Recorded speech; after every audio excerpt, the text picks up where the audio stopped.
Alright, welcome back to Whence, a Freemasonic podcast featuring research papers and discussions related to Freemasonry.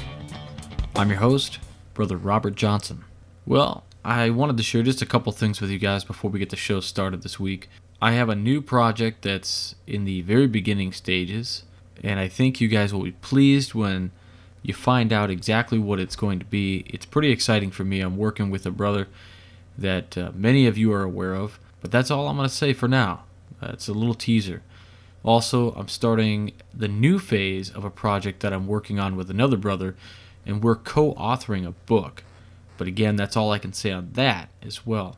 One other thing is I am working on a book of my Masonic essays, which is not very secret. A lot of people know that I'm doing this, and I'm going to release this probably with iBooks, at first anyway, and proceeds from that are going to go 50-50, with half of the revenue going right to a Masonic charity. So just a couple things to put on your radar and let you know what I'm doing. But this week is Mother's Day weekend. It was, if you're listening on Sunday, it was today. If you're listening on Monday or later in the week, it was last weekend. But this week, our brother Brian Schimian, a good friend of mine and brother, turned me on to the idea that do a Mother's Day episode, and I think that was a good idea.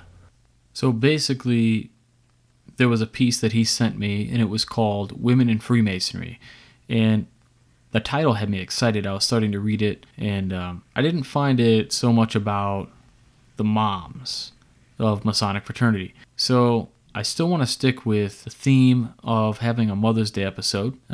So I wrote a piece a while back, and it was on the Midnight Freemasons. I'll read that for you, and we'll have a couple other things brought into the show as well. So this excerpt is actually chapter 2 of the book of Masonic essays I wrote. It's a short one, and it was actually entitled Children and Freemasonry. But what I focused on was the mother in a Masonic family and her potential duty to carry on a son who the father would wish to go into Freemasonry. So I'll read that for you now. Children and Freemasonry. As a father of 3 boys, it is of course my deepest wish that they too become Freemasons, and even more important to me is that they go into the York Rite together and then become companions. If you are well versed in the York Rite, you will remember that there is a heavy significance with the number 3, which is why it's so important to me. The question is, when the time comes, what do I say? Do I wait until they're all 18 or of legal age? Or do I approach them individually? What do I say? Can I solicit, for lack of a better term? As a Freemason who really adheres to the old school tradition, I would rather not solicit. An interesting paper I once read said that a father may say to his son, if you ever decide to become a Mason, I'll be proud to sign your petition. Another quote from that paper was, a darker shade of gray may be the classic story of a grandfather's discussion with the grandson on his 21st birthday. He said, son, now that you're 21, whose lodge are you joining? Your father's or mine? And finally, this take on the situation from the same article. The final kind of solicitation may be from the indirect method. Mothers may be responsible for encouraging sons to petition lodges for membership. My view is, of course, a man with sons. However, if I had daughters, I believe I would have the same yearning for her to join a Masonic group such as the Rainbow or Job's Daughters. And as I dive deeper, that eventually I would ask she be married to a Freemason. Freemasonry is just that important to me and so many others. My son regularly compliments me on my Masonic ring. He asks if he can put it on, and I tell him that he can't. Not yet, anyway. No matter what happens, it goes without saying I'll always be proud to be a father to my children. Perhaps the right decision is the easiest, which is to just be a positive influence, attend meetings, and when your kids ask where you're going and what you do there, is to just say, hopefully one day you'll find out.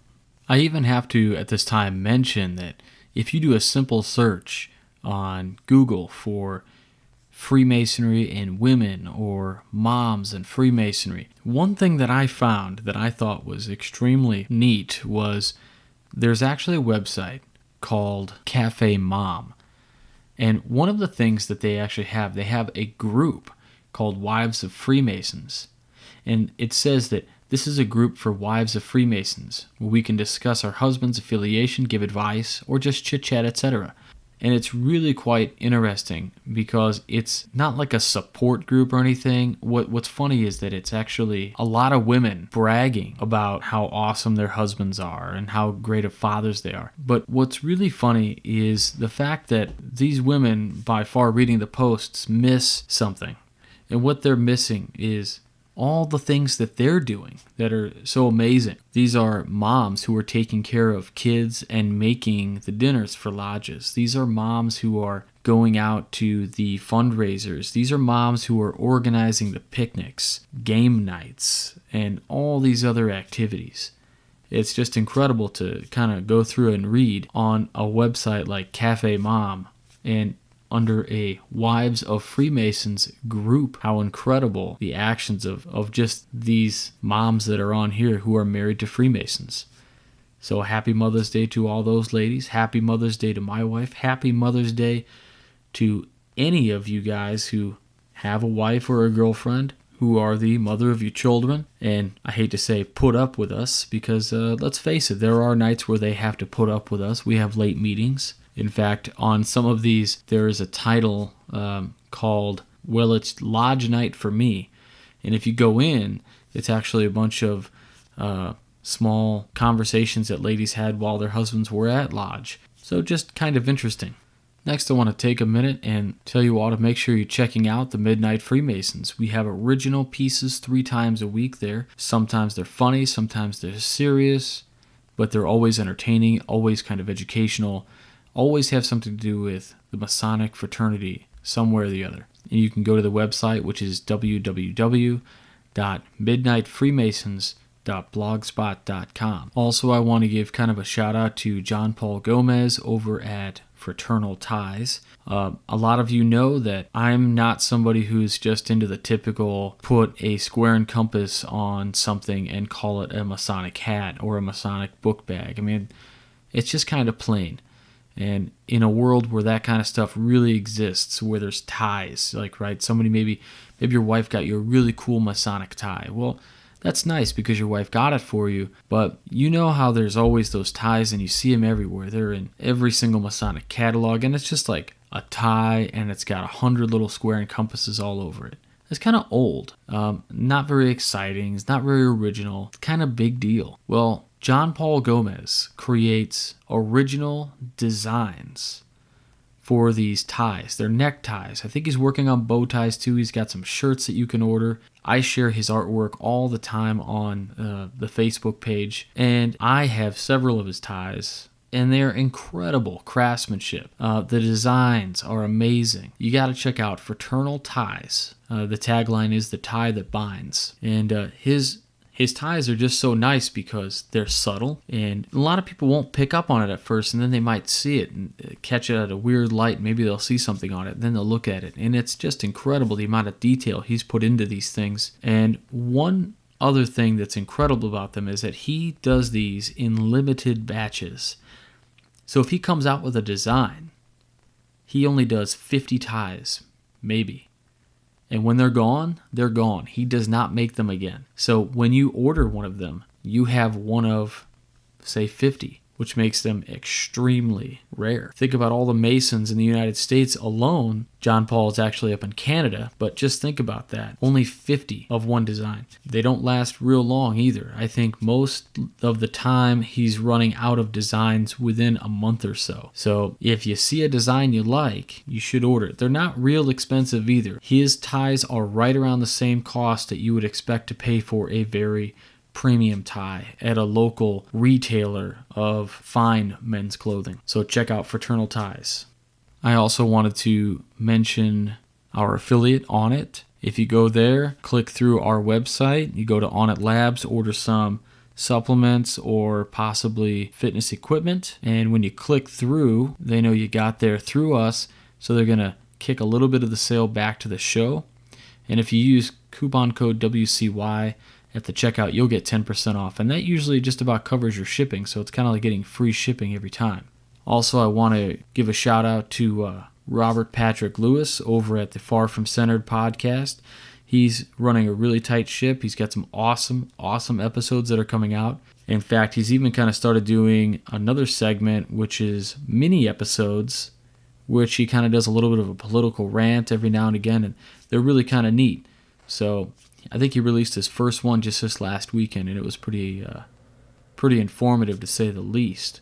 Brother Juan Sepulveda is always doing some great artwork over at Masonic Fundraiser, as well as he is the host, writer, producer of the Winding Stairs podcast, which is another Masonic podcast, and it's quite different from this one. It's more of a introspection into Freemasonry. It makes you look at you, how you operate, how your mind works. Are you courageous? Are you brave? Are you exemplifying the tenets of Freemasonry in your life? And so he asks these questions and gives you a real introspection, which I listen every time he comes out with an episode, and I have to say, after listening to his episodes, I find myself questioning a lot of my actions, even though I think that I am a, quote, just and upright Mason. Everybody can use improvement, and I think it's a really good show that he's got going on there. I think you guys will really enjoy it.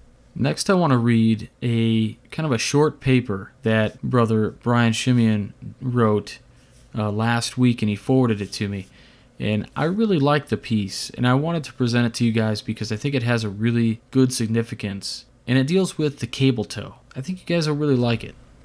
So this is called The Cable Tow. Recently, my father, Ronald J. Butch Schimian, passed away, and I had been contemplating writing something about him, but couldn't get past the first sentence. Not even for an obituary. There may have been some writer's block. I am in no way a writer, but Butch did pass on his ability to BS a story about anything. But mostly, it was because of the pain and sadness that the subject brought forth in me. You see, my father was my rock, or cornerstone, if you will. I talked to him every day during his drive home from work, and we probably texted or emailed several times a day. I ran pretty much everything by him, just because he had a great way of giving me several viewpoints and making me see situations in the best light. When we were moving and found the house that we were going to make an offer on, he went out of his way, 2.5 hours worth, and looked at the house himself, partly to take pictures and mess with me. After all, how could he know exactly where a tree was in relation to the overhead power lines and suggest taking it out right away? I spent several hours looking at the pictures I had taken and emailed to him. I couldn't figure out how he was able to decipher the relation of a tree and overhead utility lines, but he was a stellar evidence technician, and I let it go as just one of those mysteries that may never be answered. But Dad also wanted to make sure that I was making a good decision for myself and his grandkids, who he adored. Anyway, that was until now. It seems that all I needed was some direction and a topic to spin the wheels in my head. Thanks again, Dad. Masonry and the other appendant bodies were a defining fraternity for my father and eventually for me as well. I have very fond memories of being a youngster and attending lodge functions like picnics at the old Fort Sheridan, installation of officers, helping with the Lake County Shrine Club, onion sales, and parades. We even spent many days at the home of a brother that had passed, as the lodge made sure his widow was taken care of. I even did some rewiring of most of the home. My father often delegated the electricity handling to me, even at a young age, because he had a habit of becoming a ground for a live circuit. I was always around the guys at the lodge and the Shrine Club so much for so long that after my dad was given the nickname Slick for his way to get things done at Grand Lodge that I may never know the entirety of, and I was nicknamed Slick Jr. by Brother Ralph Edwards. I enjoyed these times so much that I couldn't wait to join DeMolay, like my father had. My father spared no expense and went out of his way almost daily for others, and true to his Masonic foundation, he rarely spoke of the good deeds he did for others and looked at his life's work as being there to help others for no other reason than that it was just the right way to be and to do things. Whether while on duty as a police officer, getting a child into the Shriners' hospitals for treatment, or just in his daily activities around town. I may never know why, but maybe it was because I was exposed to the ideals of faith, hope, and charity along with the selfless approach to life at such an early age and in the company of such great men. Or maybe I actually did listen to what my father was teaching me about life as I grew up. But somehow, something took a hold of me and followed my father's footsteps into a public service, making a career with the fire department. It seemed less like work and more like a labor of love in the service of others. And like my father, I never looked for rewards or recognition for any of it. I was just happy to be able to support a family while being blessed with the skills and opportunity to help others. With his passing and the planning of the coming services, I have been working with his girlfriend that he was living with. Well, they were snowbirds and spent the winter months in Sarasota, Florida. That is where he was when he had passed. With all the recent storms and flooding around Chicago, the girlfriend's house was at the point of taking on water. A few years ago, the same thing happened, and they sustained some severe damage and required a lot of expensive restoration. Being that his girlfriend was still in Florida finishing up stuff down there, and my father being the great pre-planner that he was, contact information was exchanged with their neighbor in the event of some unforeseen circumstance that needed attention before he was to return in the spring. So after an early morning phone call, I drove 2.5 hours to spend a ton of money and 15 hours pumping roughly 300,000 gallons of water from the backyards of the block in an effort to minimize any flood damage. All went well. I got the water to a safe level and headed home well after midnight. Then things got a little interesting. I won't go into the specifics of what happened or exactly how I know what lies have been told or to whom. Let us just say that my father always covered his bases, and he told me everything. I mean everything, as I did him. Obviously, by her actions, she has no respect for me or my family and has no concept of the things my father did during his time on earth and taught me to do and how to live my life. To put my feelings of this woman in context, I haven't spoken to my mother in over 15 years. If I do, in the next 15 years, it will be too soon and someone will have to answer for how she obtained my contact information. I have made it a point to shield my very existence from her, let alone my kids. To that point, I have moved twice since she left. Without change of addresses, notifications changed phone numbers several times, and if I could, I would go farther to attempt to conceal my whereabouts from her and my sister. There is a particular mountain range I refuse to cross because it will put me within too much of a proximity. Well, this woman has swiftly put herself ahead of my mother and sister on the list of people I prefer never to have contact with again. Not an insignificant task by any means, and at a remarkable pace. I shall digress. So the last few nights, I've been having a difficult time getting any rest. Certainly, I have had nothing in the realm of sleep. Aside from the constant shoulder pain that usually keeps me tossing and turning, there have been some things going on here that had my excitement level up, like taking delivery of our new 29-foot travel trailer. I was bursting at the seams with the news, but I kept it a secret from the kids as a surprise. All night, I was running on empty. We went to bed, and I was out like a light. Then, I had a dream about confronting, nicely, this lady. I got spun up pretty tight, waking up only a few hours later in a cold sweat, heart pounding, and just not in the mood to sleep. Brother Robert Johnson got me into writing for a blog that he had started about the Second Amendment, something that he knows I hold near and dear to my heart as well as the rest of the Constitution. Well, I pounded out a 5-page blog post, which is really more of a rant, and I need to go back and make sure that it makes any sense before I post it. I eventually made my way back to bed for an hour or so of rest before starting a new day. You could say that this coming confrontation has been eating at me for the past few days, to the point where I've even said a few prayers and asked my dad to forgive me because I cannot get past what she has pulled, and won't be going out of my way for her ever again. So today, I followed my morning routine of getting the kids on the bus and off to school, taking our German Shepherd for a walk about town, and working on getting our camper set up for the coming season. If BOAT stands for Bust Out Another 1,000, then RV stands for something worse. I decided to take a bit of a break and enjoy a glass of cold water from the comfort of a lawn chair. Well, idle hands and a healthy dose of ADHD got me again. I started brainstorming about 7 different things that needed to be taken care of around the house this summer, and lo and behold, what topic should creep into my brain? Yep, the girlfriend again. So I decided to expend some energy and get up and get moving by mowing the front yard, hoping to clear my head. No such luck. As I pushed my mower around, I formulated the rest of my plans for a coming confrontation. Twice I let the handle go on the mower, killing the engine, thinking I was finished with the chore. As I turned around to make the trek back around the house to put the mower away, I noticed a small swath of grass about 2 inches wide and about 3 feet long or so that I had missed in the parkway between the sidewalk and the street. I pulled the cord and started the mower to clean up what I had missed. Now this was not a large, noticeable area that would have been any difference to anyone walking or driving by, but it was work that I had done, and I didn't want to leave a job unfinished. That is when something happened that made the hair on my neck and arms stand straight up. Something came flying out of the mower that I had never seen in my yard before. In fact, I can find no other remnants or similar item in my yard now. There is absolutely no damage done to this item, yet it was picked up by the blade of a lawnmower and thrown about 3 feet and landed on the sidewalk. If you look at the item, it resembles greatly a cable tow. To masons, the cable tow was used in the first degree or entered apprentice degree. The cable tow was used to lead the candidate through the initiation. The length of the cable tow is said to be 3 miles. Symbolically, the cable tow was used to represent the candidate's bond to his guide in the second, or fellowcraft, and third master degrees. The cable tow transform into the covenant by which all Freemasons are tied. In esoteric circles, the cable tow represents the umbilical cord. The cable tow has been explained as follows. The cable tow is thus a symbol of the cord of bond of love, which should unite the whole fraternity.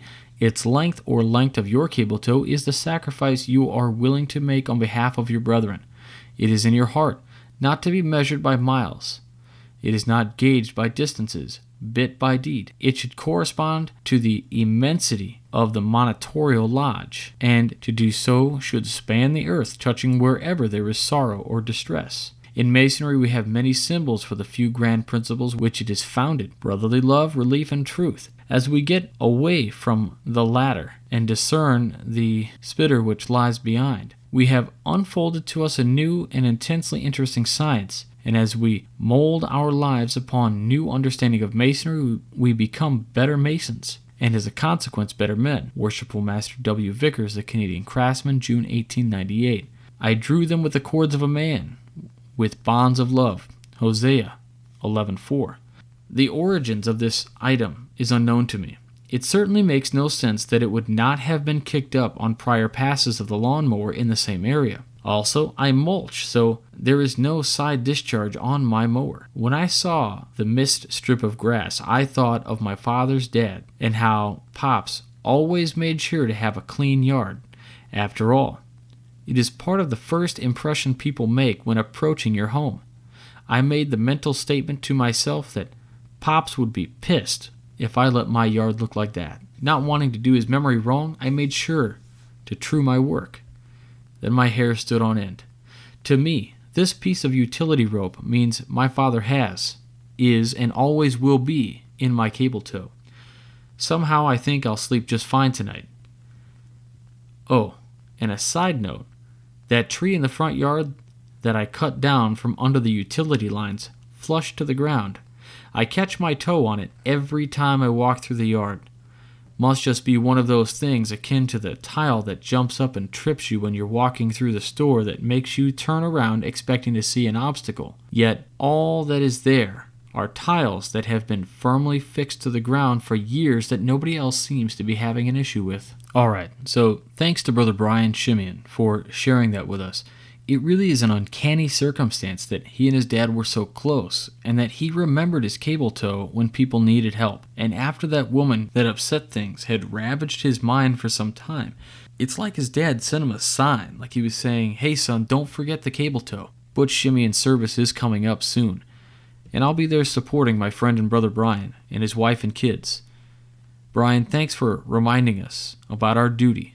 Next is this week's famous Freemason. Born December 23, 1893, captain in the Royal Flying Corps in the First World War, Brother Arthur Roy Brown holds the distinction of being the man who shot down the famous German pilot Manfred von Richthofen, the Red Baron, on April 21, 1918, while he was pursuing another Canadian pilot, Wap May. Credited with downing 10 enemy planes, Brown was awarded the Distinguished Service Cross on the 2nd of November, 1917, with a bar on June 21st, 1918. He was initiated in 1915 in St. John's Lodge, Carleton Place, Ontario.